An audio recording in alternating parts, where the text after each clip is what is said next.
So, let's talk about a pretty radical new financial ecosystem. It's the story of this figure they call the ERC kid, who's basically trading his old life as a legal gunslinger for a new one as a sovereign underwriter.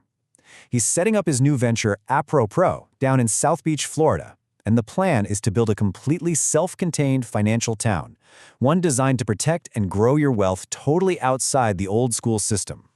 All right, it all starts with this one core idea, this mantra that is the absolute bedrock of the entire system: never sell metal for dying currency. And look, this isn't just some catchy slogan, it's the fundamental rule. The entire point is to accumulate hard assets, gold, silver, and then use their value without ever having to trade them for what the architect here sees as a rapidly depreciating asset, which is fiat currency.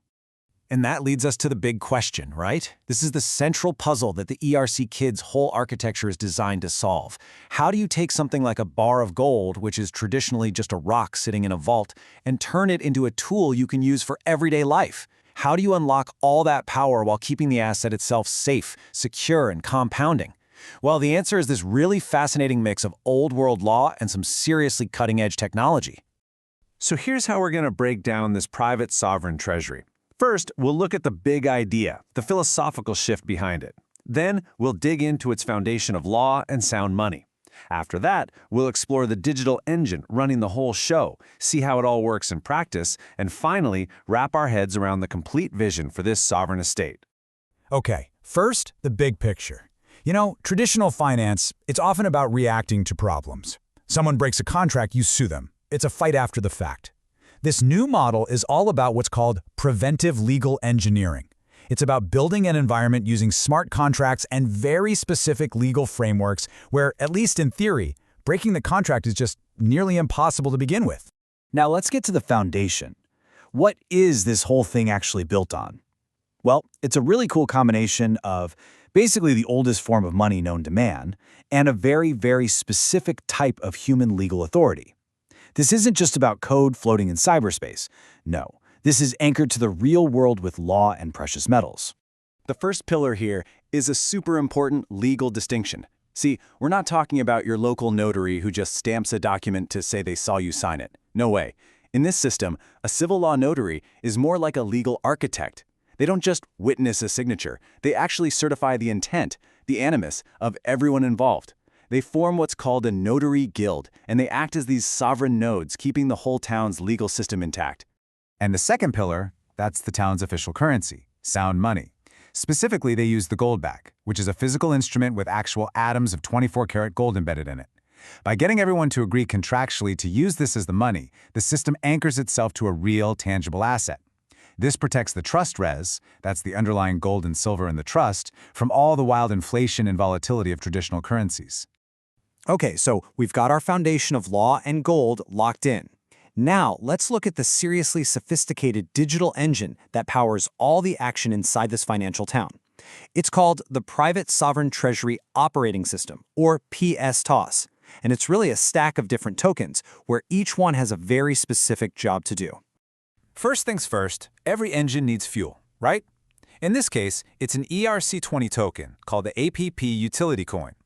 You use it to pay for transactions inside the system, sure, but way more importantly, holding it gives you governance rights. It gives you a real say in how the town is actually run. Next up, this system has to deal with all kinds of different assets and claims. It gets complicated. And that's where the ERC 1155 standard comes into play. You can think of it like a digital multi-tool. It's super versatile and can handle lots of different token types all in one contract, which is just perfect for representing complex, real-world assets and legal claims in the digital world. And this is probably the most crucial piece of the puzzle, the compliance wrapper. The ERC 3643 is basically the system's head of security. Imagine a high-tech ID badge that's permanently attached to every single asset. It's a permission token that literally bakes the rules, like who you are and what you're allowed to do, directly into the asset itself. It makes sure that only the right people can interact with it, period. Okay, now for the really fun part. We get to see how all these pieces, the legal foundation, the digital engine, all come together to create financial tools that are just, well, they're not really possible in the traditional system. This is where all that theory becomes reality. So how do you prove something actually happened? The system creates these things called tokenized trust receipts. They're minted as non-transferable, soul-bound tokens, which is a fancy way of saying they are locked to your digital identity forever. They basically act as a digital, unforgeable notary stamp, giving you absolute, undeniable proof that a specific legal act took place at a very specific moment in time. And here it is. This is the system's absolute ace in the hole. This is how you actually spend the value of your gold without ever selling the gold itself. When you go to pay a bill with your card, the system performs what's called an atomic flash loan. It's instantaneous. It borrows fiat, pays off the merchant, and then repays the loan all in one single invisible transaction. The result? Your bill is paid, but your precious metals never ever left the vault. Now, you might be thinking, a system this ambitious, it needs a serious safety net, right? Well, to protect the whole structure, and specifically the physical gold and silver that's held in the trust, there is a massive $100 million master insurance policy.